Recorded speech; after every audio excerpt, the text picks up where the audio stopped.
In this video, we will learn how to address a letter to a government official in 4 parts. In part number 1 we'll describe sample letters. In part 2 we'll describe. In part 3 we'll explain. In part 4 we'll discuss. Writing a letter to a government official can be a great way to weigh in on what's going on in your nation, state, or locality. Search online for the official mailing address of the leader that you wish to contact. The proper addressing etiquette varies from official to official, so make sure to look up the standard for the specific person to whom you are sending the letter. Part 2. Step 1. Learn the official's name. Make sure that you know exactly who this person is, and that he or she is the appropriate person to contact about your case. Clarify why you are writing a letter to this particular official. Step 2. Find the mailing address of the official. Run a web search for government official mailing address.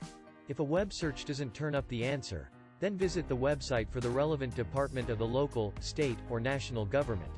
If you're in the US, you can find a comprehensive list of contact information for national, state, and local administrators at https://www.usa.gov/.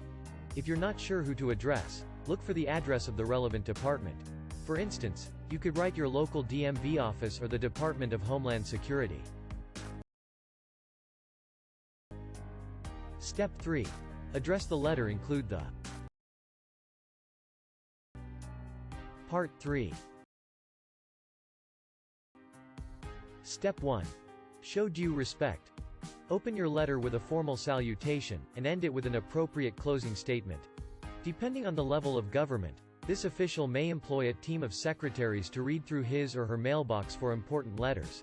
If writing to an embassy or ambassador, read how to address ambassadors. Step 2. Use the proper title.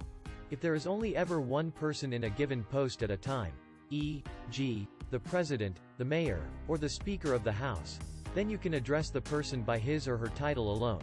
Mr. President or Ms. Mayor. If multiple people hold a given office at one time, e.g. Senator, Justice, Representative, then you need to use the last name to clarify whom, exactly, you're addressing.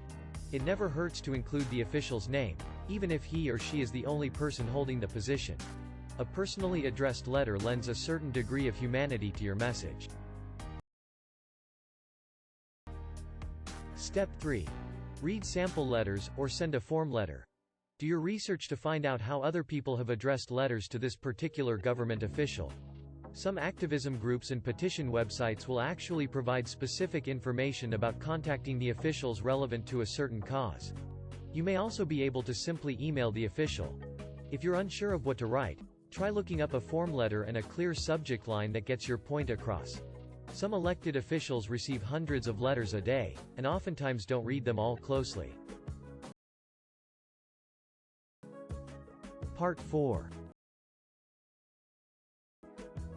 Step 1. Ask for something doable.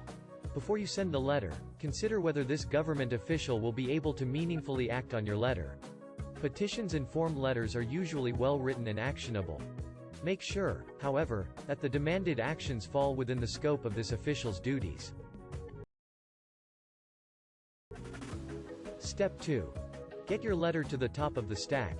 Depending on rank, government officials may receive dozens to hundreds of letters each day.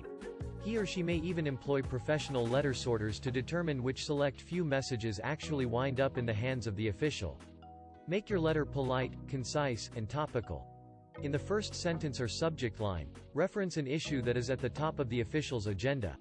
The letters that wind up at the top of the stack will be readable, relevant, and easy for the official to understand. Be sure to include your qualifications and explain why the official should listen to you. For example, if you're a PhD, you live in the town that's been in the news lately, or you recently met the official, they may take note of your opinion. Step 3. Make sure that your letter is appropriate. Is it necessary, or are you just venting? Send a request that is polite, concise, and realistic. Do not swear or drop insults. Do not threaten a government official. The letter can be traced back to you. Beyond any risk, your threats will not necessarily inspire productive action. This concludes this tutorial. I hope this helped and gave you a better understanding on how to address a letter to a government official.